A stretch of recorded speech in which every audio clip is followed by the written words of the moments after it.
The recent crash, again, was a 3.5 or 6 sigma event, right? It was a black swan. For Bitcoin to drop that much in a single day is unheard of. Now, for it to do it again, that'd be another 6 sigma event, right? It's basically, statistically at least, it's not possible. Very unlikely. Now, could we slowly grind lower? I mean, sure, anything's possible. But you need a reason for a slow grind, and I don't see one.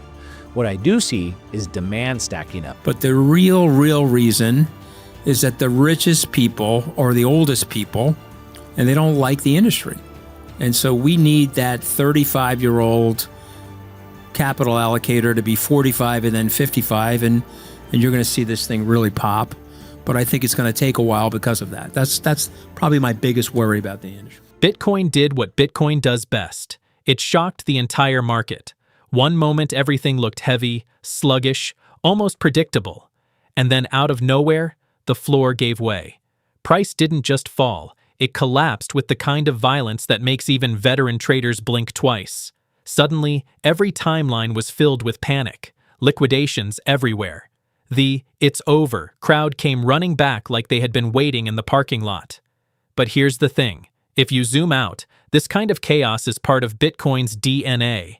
Extreme volatility isn't a glitch.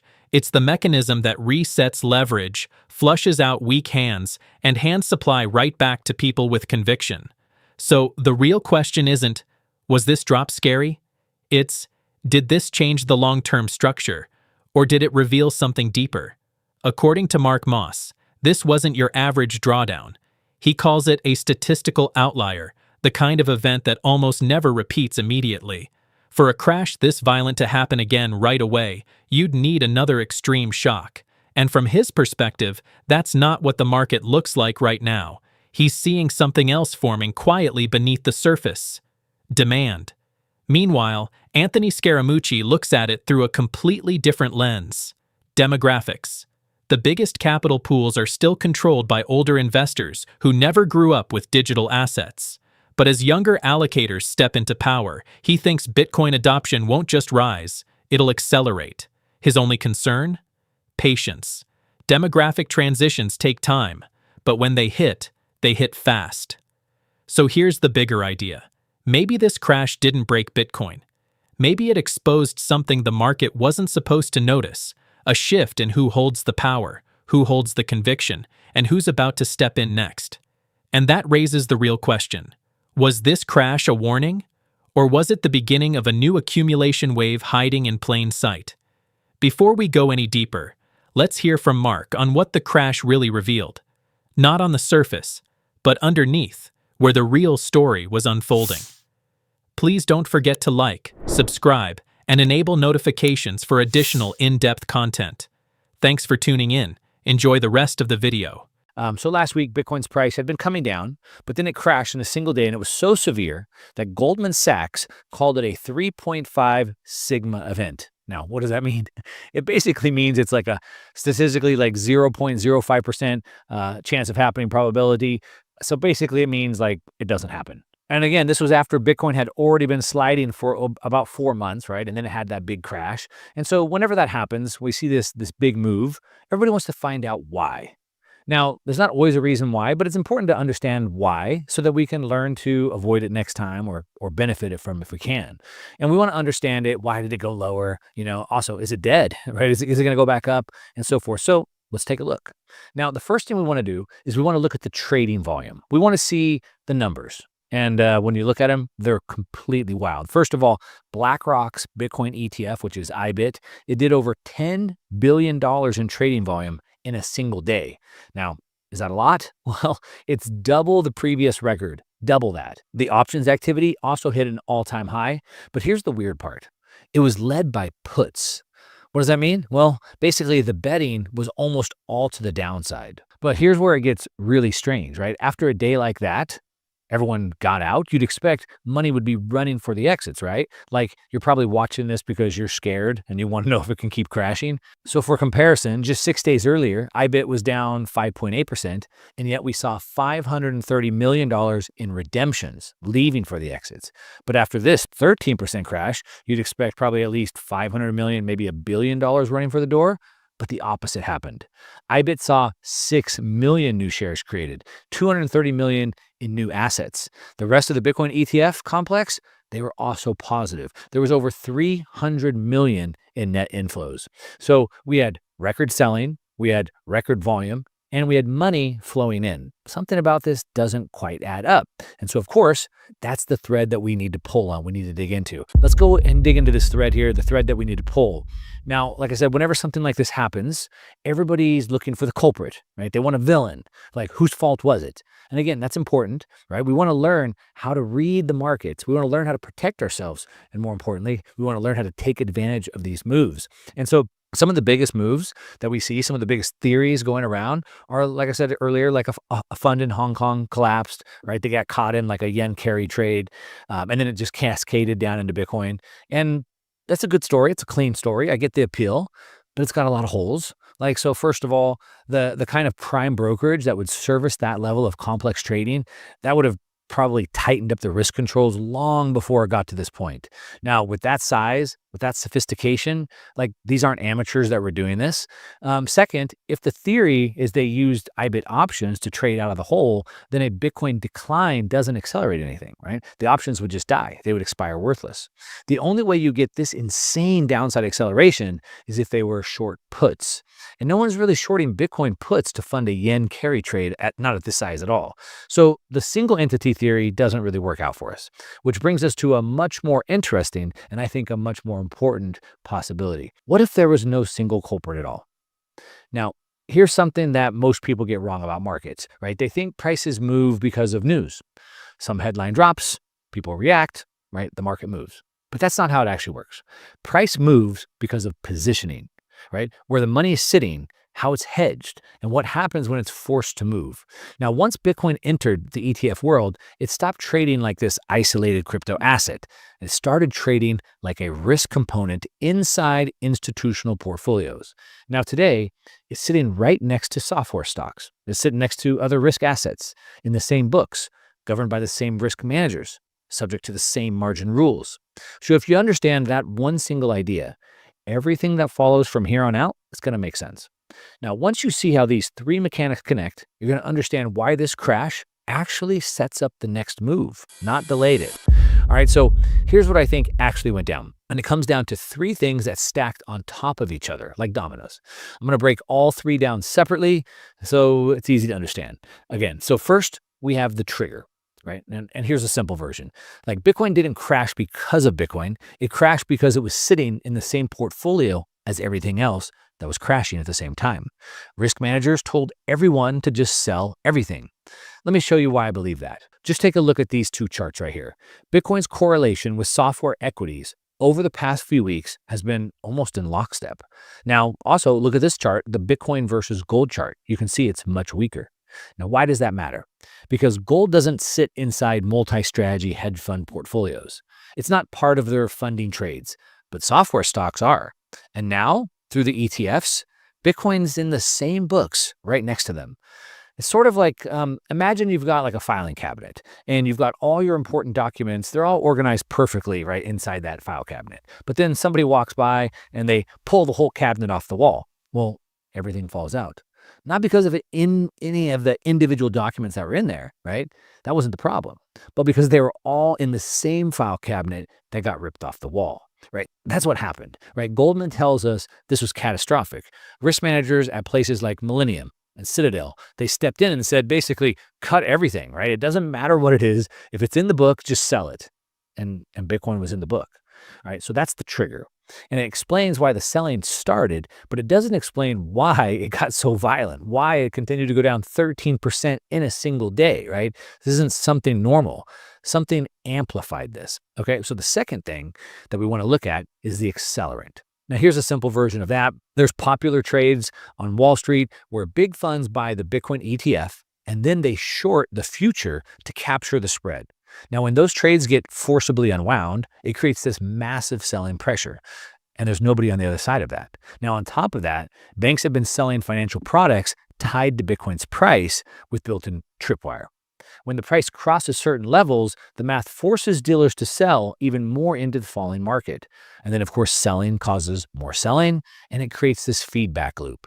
Now, let me show you exactly what that looked like. You can see the CME basis trade is the classic example, right? You can buy spot Bitcoin through the ETF, you can short CMA futures, and you can pocket the spread, right? You're not betting on direction, you're just trying to capture the gap there. But when the risk manager says degross everything, even those hedged positions, they have to unwind. I mean, look at this. The near-dated basis jumped from 3.3% to 9% in a single day. That's one of the biggest moves we've seen since the ETF launched.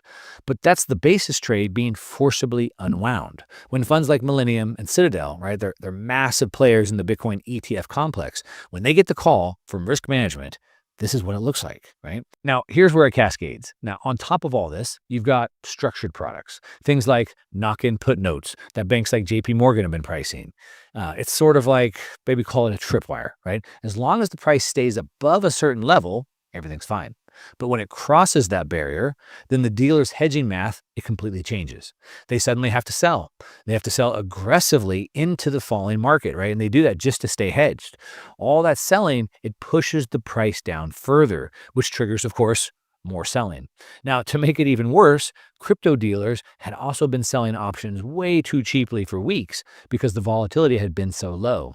So basically, everybody was sitting on the wrong side of this at the same time. So when the move hit, the whole system was pushing in one direction. It's sort of like, imagine like a revolving door that everyone tries to exit at the same time, right? The door doesn't speed up, it just jams, and then it spins out of control. Now, if we want to understand this, we can just look at the evidence, right? Here's the part that really ties this whole thing together. And this is the data point that nobody seems to be talking about. The simple version is the selling was so violent that the market makers ended up selling shares they didn't actually have. That created new units in the system, and then real buyers had to come in the next day and buy the dip. Right? That's why the ETF showed net inflows on a 13% down day. It wasn't people buying through the crash. It was the plumbing breaking and then getting repaired. Early February felt heavy. Bitcoin had already been drifting lower for weeks, the kind of slow bleed that wears down conviction. Then, out of nowhere, the floor seemed to give way. In a single session, price moved so violently that even traditional finance desks had to label it an extreme statistical outlier. That kind of language is rare. When it shows up, you know something unusual just happened. Naturally, the hunt for a simple explanation began. Was it a blow-up? A hidden leverage pocket? A macro shock? Markets hate mystery, so they rush to invent certainty.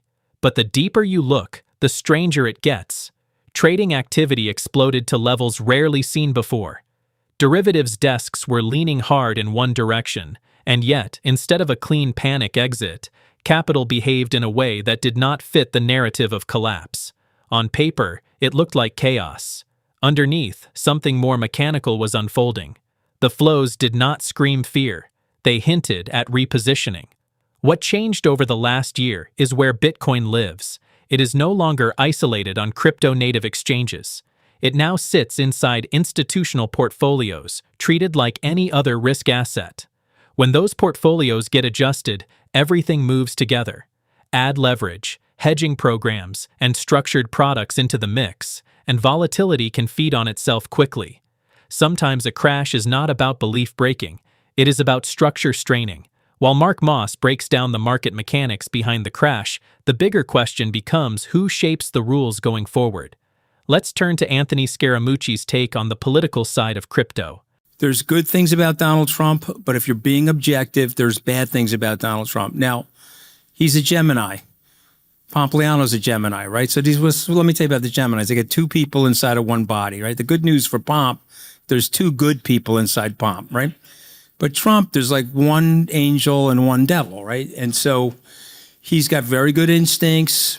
He's definitely better than Kamala Harris for this group of people and for crypto. His detractors will say, well, crypto went up and now it's back down.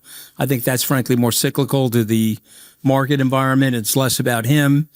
And I think the regulatory stuff that he's done for this industry is game changing for the industry. So he's a net positive, significant positive, not net, like meaning significant positive. But here's the problem with him, and I told you this last year, and I'm probably going to repeat myself, is that you've got to eat everything. You can't just pick he's pro-crypto, I like that. He's a tax cutter, I like that. He's good for financial services regulation. He's pro-growth. I mean, we could debate the tariffs, but I think you have generally been more right about the tariffs. I've been generally more wrong. I thought the tariffs would have done more damage to the economy, but it turns out that the companies, 80% of them, they ate the tariffs. So I give you credit for that.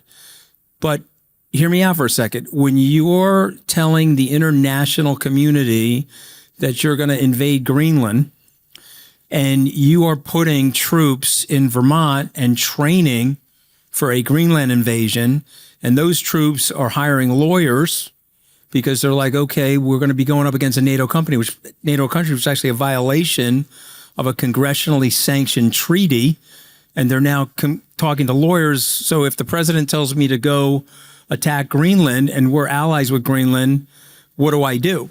I don't think we should be doing that. That's just me. I don't think we should be doing that. And it does blow back into the industry because you guys say, well, how is that related to Bitcoin and the Clarity Act? Let me tell you how it's related. His adversaries look at that and say, okay, I'm not going to give Trump a win. Okay, look at what he's doing in Greenland, or look at how he's doing this. And so I'm going to vote against or stall the Clarity Act. Now, I don't know your opinion about the Trump coin, the Melania coin, but I said last year that stuff hurts us, doesn't help us, because I think he took $700 million out of that, according to the Wall Street Journal. And I think people look at that and say, okay, probably shouldn't be doing that as the president of the United States. And so guess what they did? They put all these bells and whistles in the Clarity Act to prevent that, right? And that slowed down the act. I think it'll get passed, and I think it'll get passed in a version of it that the people in this room will not love. You'll look at it and say, okay, the banks won on that. These people won on this other thing. It's not going to be a libertarian ideal of a bill. But I have said to Brian Armstrong, and I've said to other people, I was with Brian in Davos, the enemy of progress is perfection. And since he brought it up, I have an 11-day PhD in Washington scumbaggery, so I can tell you how these guys operate, okay? You got to get something done. Because if you get something done, then you'll get no action letters, and then you'll get amendments. And let me give you a perfect example of this.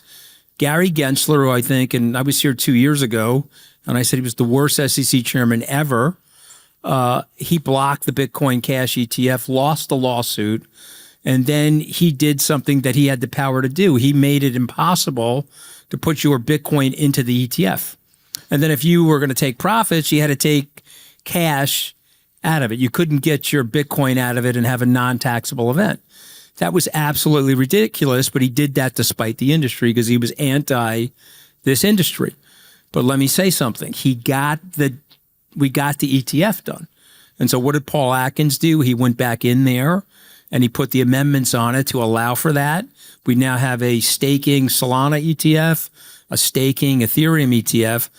You've got to start with Washington and just get something done.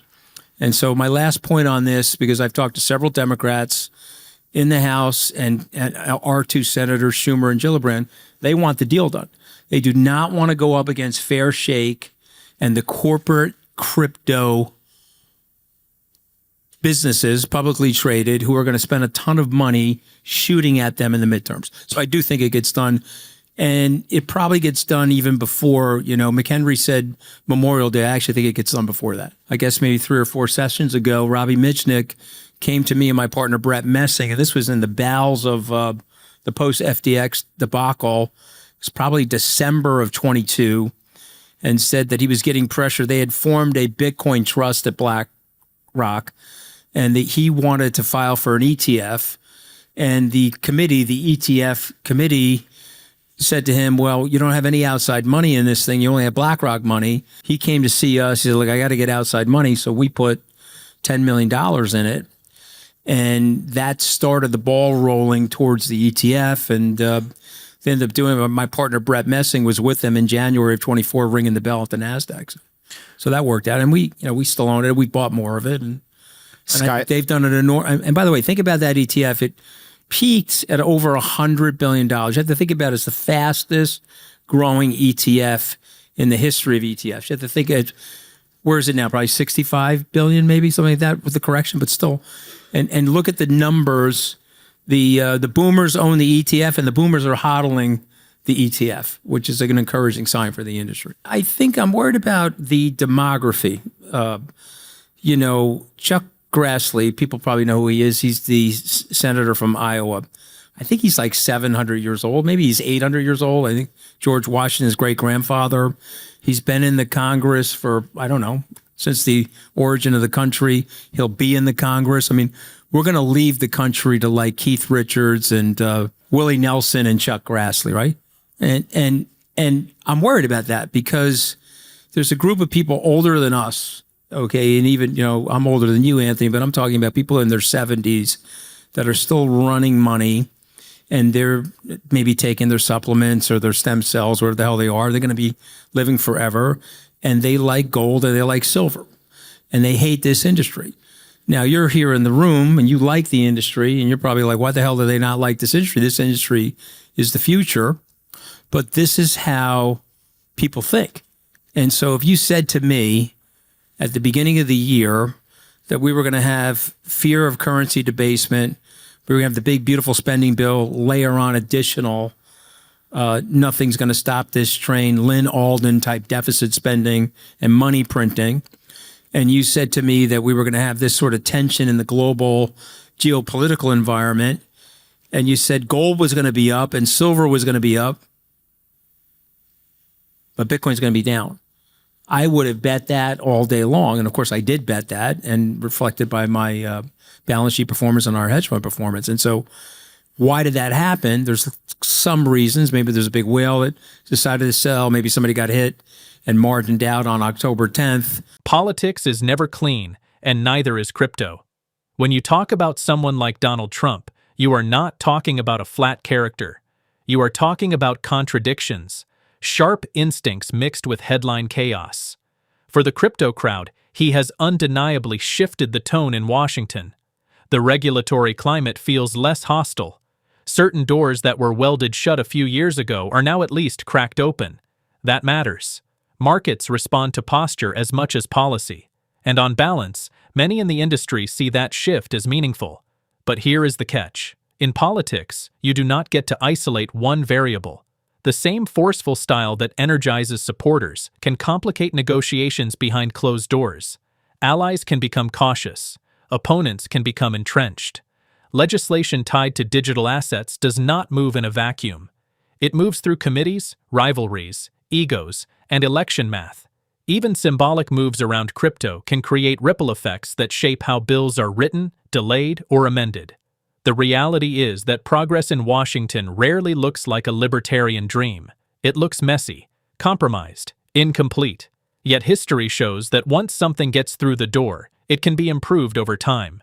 Crypto regulation will likely follow that path. Not perfect, not pure, but moving forward anyway. As we wrap up, do you think the recent crash was purely structural or was something bigger at play? Let us know your thoughts in the comments below. Share this video and hit the like button. Thanks for watching. Don't forget to like and subscribe.